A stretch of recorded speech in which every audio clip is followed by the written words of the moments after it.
ये कथा का वैशिष्ट्य है, भगवान के गुणों का वैशिष्ट्य है। गुणों को सुन करके हरेर गुणाक्षिप्तमतिर भगवान बादरायणी अध्यगान महदाख्यानम।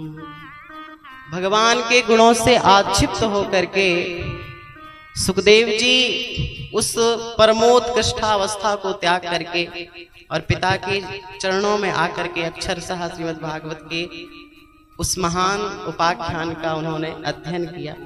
ये भगवान के गुणों का वैशिष्ट्य है कि जो उनको एक बार जान ले, उनके बारे में सुन ले, वही पर्याप्त है। भगवान की सुंदरता को उन्होंने श्रवण किया है, दर्शन नहीं किया था, है ना। गुणों के बारे में सुना था, दर्शन नहीं किया था। तो ये ऐसी विशिष्टतापूर्ण भगवान के गुण हैं। श्रीमद् वाल्मीकि रामायण में एक घटनाक्रम आता है कि जब दशरथ जी ने कहा कि मैं अब राम को राजा बनाना चाहता हूं, सोहम विश्राममिच्छामि पुत्रं कृत्वा प्रजाहिते। मैं अपने बेटे को प्रजा के पालन में तैयार करके, मैं अपने बेटे को प्रजा के पालन का दायित्व सौंप करके अब मैं विश्राम चाहता हूं, क्योंकि अब मैं वृद्धावस्था को प्राप्त हो गया हूं। तो सोहम विश्राममिच्छामि, इसीलिए हम आप सभी अयोध्या वासियों से चाहते हैं कि आप लोग बताओ, क्योंकि हम एक राजा हैं, एकदम बच्चों को शांत बैठा है। मैं एक राजा हूं, तो मेरा कर्तव्य है प्रजा का मत लेना। यहां अभी चुनाव है तो जनता का मत लिया जाता है। तो आप प्रजा हैं, तो आप सब बतावें, क्योंकि मेरी दृष्टि में तो राज्य का अधिकारी है ज्येष्ठ, और राम में सब गुण भी हैं श्रेष्ठ। राज्य का यद्यपि अधिकारी कौन होता है? बड़ा बेटा। पर राम केवल बड़े नहीं हैं, राम गुणों में भी सबसे बड़े हैं। राम स्वभाव में, सामर्थ्य में भी सबसे बड़े हैं। तो ज्येष्ठम श्रेष्ठ गुणैर्युक्तम रामम एव चिनोम्यहम्। वाल्मीकि रामायण के शब्द कि राम जी बड़े हैं और गुणों में भी सबसे बड़े हैं, तो मैं राम को राजा बनाना चाहता हूं।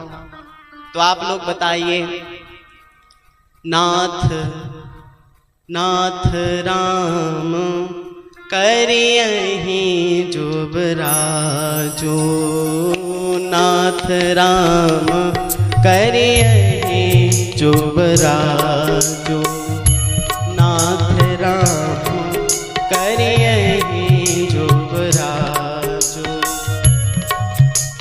ये वशिष्ठ जी से बोले, कहिए कृपा करी सकल समाजो, कहिए कृपा करी सकल समाजो, नाथ राम करियहि जुबराजो।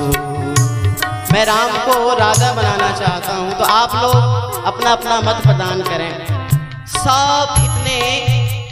सब इतने उतावले हो गए, इतने उत्कंठित हो गए कि सभी अयोध्या वासियों की लालसा ललक करके बोली कि जग मंगल भल काज विचारा, बेगी अनाथ न लाई बारा। जितनी जल्दी हो सके राम जी को राजा बना दो, राम जी को राजा बना दो। इच्छा मोहि महाबाहुं रामं छत्रावृताननं, गजेन महतायान्तं त्रैलोक्ये अति सुंदरम। हम चाहते हैं कि राम जी हाथी पे सवार होकर के और उनके सिर पे चक्रवर्ती सम्राट का वो वैभवशाली छत्र लगा हो। बड़े बड़े राम जी के जो कनिष्ठ भ्राता हैं, सब राम जी को चंवर डुला रहे हो, और राम जी उस अयोध्या के एक छत्र सम्राट चक्रवर्ती सार्वभौम पद में बैठ करके हम अयोध्या वासियों को कृपा कोरों से देखें। हम वो स्वरूप राम जी का देखना चाहते हैं, तो जितनी जल्दी हो सके राम जी को राजा बना दो। ये लालसा, ये उत्कंठा जब दशरथ जी ने देखी तो दशरथ जी अंतर मन में बहुत प्रसन्न हुए। उनकी मनस चेतना प्रफुल्लित हो गई। ओहो, केवल मैं राम से इतना स्नेह नहीं करता, बल्कि सब राम से इतना स्नेह करते हैं, मेरे जैसा ही सब राम से स्नेह करते हैं। क्योंकि राम जी क्या है, प्राण प्राण के जीव के, जीव सुख के सुख राम। राम तो सबके प्यारे हैं। तो सभी अयोध्या वासियों की उत्कंठा देख करके दशरथ जी बहुत प्रसन्न हुए, पर बाहर से उस राम जी के प्रति उनके प्रेम की, राम जी के प्रति उनकी निष्ठा की परीक्षा लेने के लिए दशरथ जी ने एक बात कही कि सुनो अयोध्या वासियों, मैंने केवल इतना कहा कि मैं राम को राजा बनाऊं, तुम लोग इतने उत्कंठित हो गए, इतनी तुम्हारी लालसा प्रबल हो गई कि कह रहे हो कि इसी क्षण राम जी को राजा बना दो। इसका मतलब तुम मेरे राज्य में प्रसन्न नहीं हो। इसका मतलब आप अयोध्या की प्रजा मेरे राज्य में प्रसन्न नहीं है, आपको कोई कष्ट है।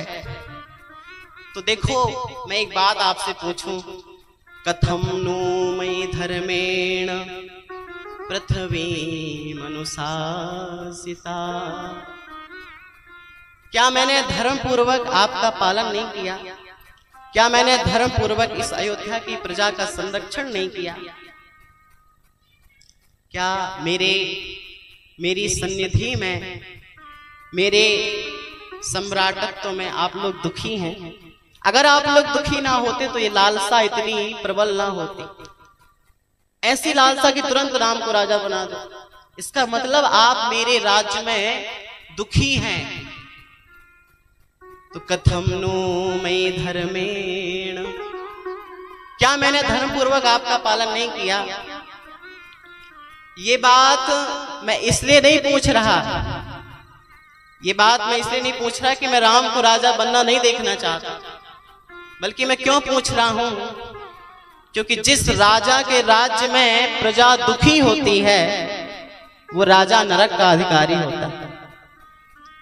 तो जिस राजा के राज्य में प्रजा दुखी हो वो राजा क्या होता है? नरक का अधिकारी होता है। यतो भवन्तः इच्छामि युवराजं महाबलम। अगर मेरे राज्य में आप लोग दुखी ना होते तो ये राम को युवराज बनने की इतनी लालसा आपके मन में ना होती। तो प्रियजनों, हे प्रजाजनों, ये तो बताओ कि क्या आप लोग मेरे राज्य में दुखी हैं? क्यों? जासुराज प्रिय प्रजा दुखारी, सोनप अवसी नरक अधिकारी। जिसके राज्य में राजा प्रजा दुखी हो वो नरक का अधिकारी होता है। तो मैं अपना कल्याण करने के लिए आप लोगों से पूछ रहा हूं, अगर मेरे राज्य में आप लोग दुखी होंगे तो मैं अभी भी अपना प्रायश्चित कर सकता हूं, क्योंकि मैं भी जीवित हूं। तो बताओ, क्या आप लोग दुखी हो? तो अब आप बताओ, कौन कह सकता है कि दशरथ जी के राज्य में कोई दुखी होगा हो? ऐसी स्थिति थी, कालिदास जी ने लिखा कि नहीं अर्थिनः कार्यवसान उपेता काकुत्स वंशे विमुखा पयांति। आज तक रघुवंश के द्वार पर ऐसा कोई मांगने वाला नहीं आया जो खाली हाथ लौटा। आज तक ऐसा कोई याचक नहीं आया, ऐसा कोई भिक्षुक नहीं आया जो खाली हाथ लौट गया। कौन कह सकता है? वो दशरथ धन सुनी धनद लजाही, जिसके धन को देख करके कुबेर भी लजा जाते थे, इतने धनवान थे दशरथ जी। और दशरथ का मतलब ये होता है जिनका रथ दसों दिशाओं में निर्भय स्थिति में होकर के विचरण करे, वो दशरथ। गोस्वामी जी ने लिखा कि जिस समय दशरथ जी राजा थे ना, उस समय पृथ्वी पर ऐसा कोई राजा नहीं था जो उनकी साम्यता को पा सके, उनकी उपमेयता को पा सके। ऐसे राजा थे। तो कौन कह सकता था कि हम आपकी राज्य में दुखी हैं? पर देखो हो, राम जी के गुण ऐसे हैं कि बुलवा लेते हैं। सारी प्रजा थी सभा सन्न, सब लोग डरे थे। दस्युओं में एक बूढ़ा व्यक्ति खड़ा हुआ और बोला, सुनिए दशरथ जी, हम इसलिए राम को राजा बनना नहीं देखना चाहते कि हम आपके राज्य में दुखी हैं।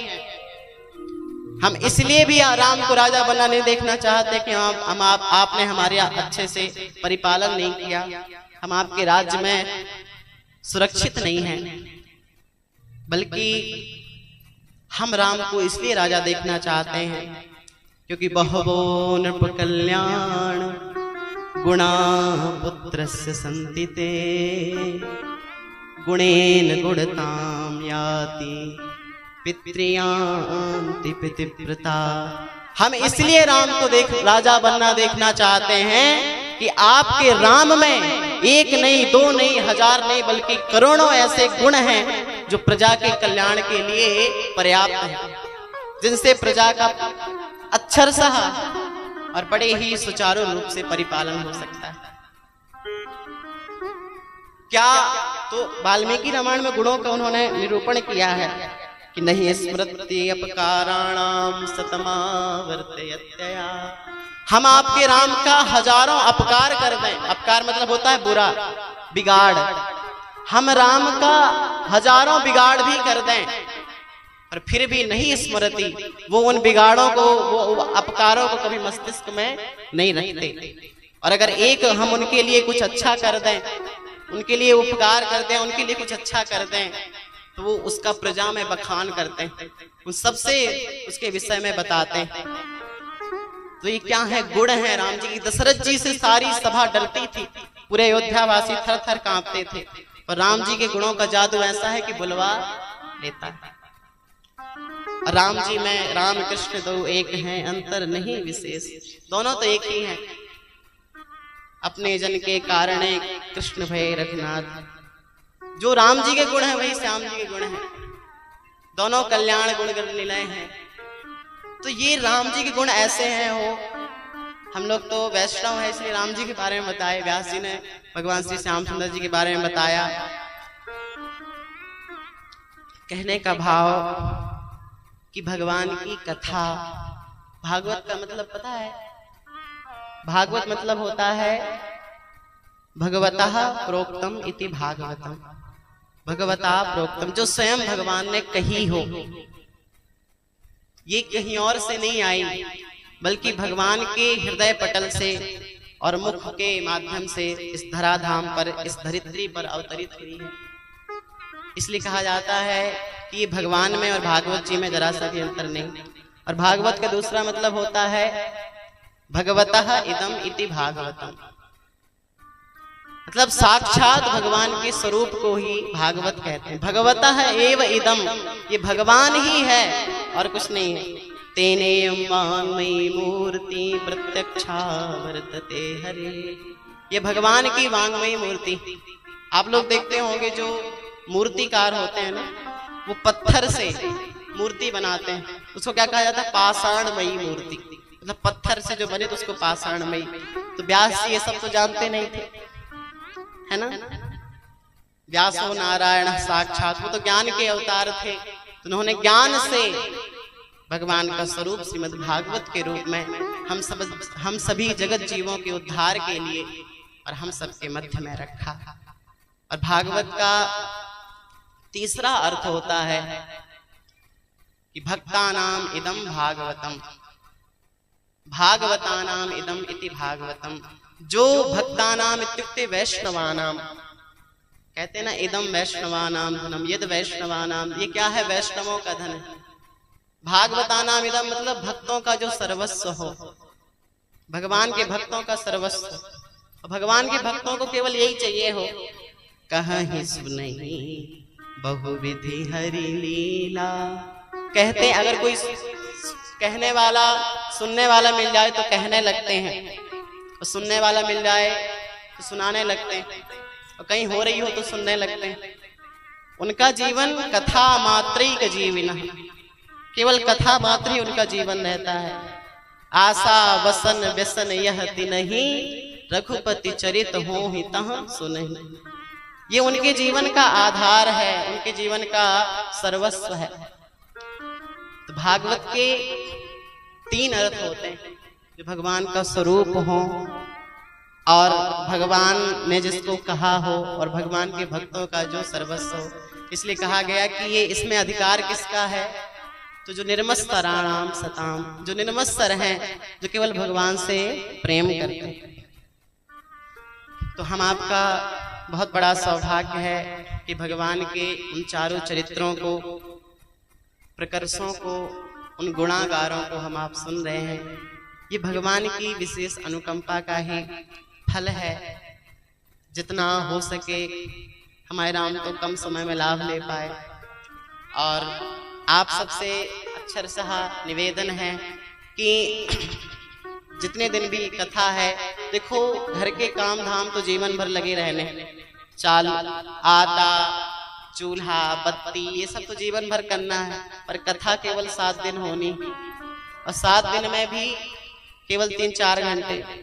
तो प्रयास करें जब जितना जैसा समय मिले कथा में आवे और कथा का लाभ ले। भगवान की कृपा से वृंदावन जो भक्ति और भगवान के भाव की धन्य भूमि है, उस धन्य धरा से महाराज श्री आए हैं। तो आप लोग अधिक से अधिक कथा में आके लाभ लें और अपने जीवन को भगवान की, अपने जीवन में भगवान की कृपा की पात्रता, योग्यता, अधिकारिता लावें। बस इतना कहकर वाणी को विराम।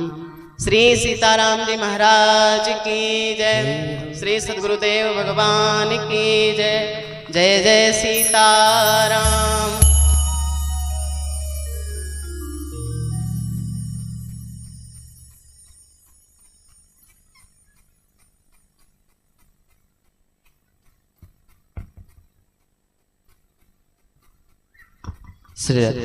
बोलिए संत भगवान की जय हो।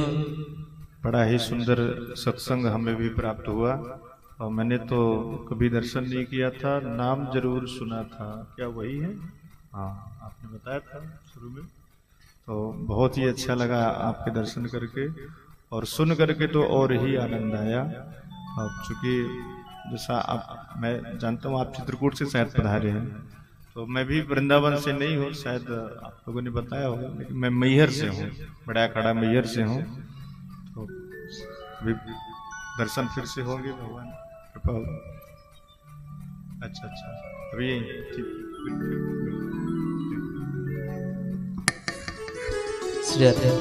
आइए हम सभी बड़े भाव से मिलकर भागवत भगवान की आरती करें। सभी लोग अपने स्थान पर खड़े हो जाएं। हरि ओम ज्वालामालिन्यै नमः। सर्वोपचारार्थे जलगन्धाक्षतपुष्पं समर्पयामि। चन्द्रमा मनसो जातचक्षो सूर्यो अजायत। श्रोत्राद्वायुष्य प्राणस्य मुखादग्निरजायत।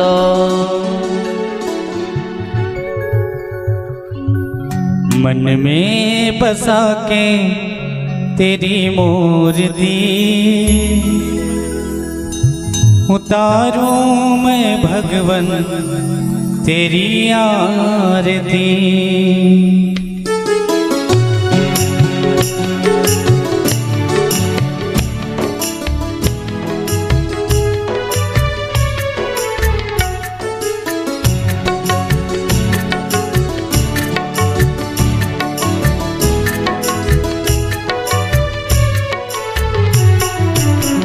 में बसा के तेरी मूर्ति, मन में बसा के तेरी मूर्ति उतारूं मैं भगवन तेरी आरती।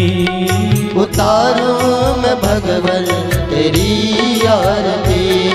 जहाँ में अमर है तेरी कीर्ति, जहाँ में अमर है तेरी कीर्ति। जहाँ में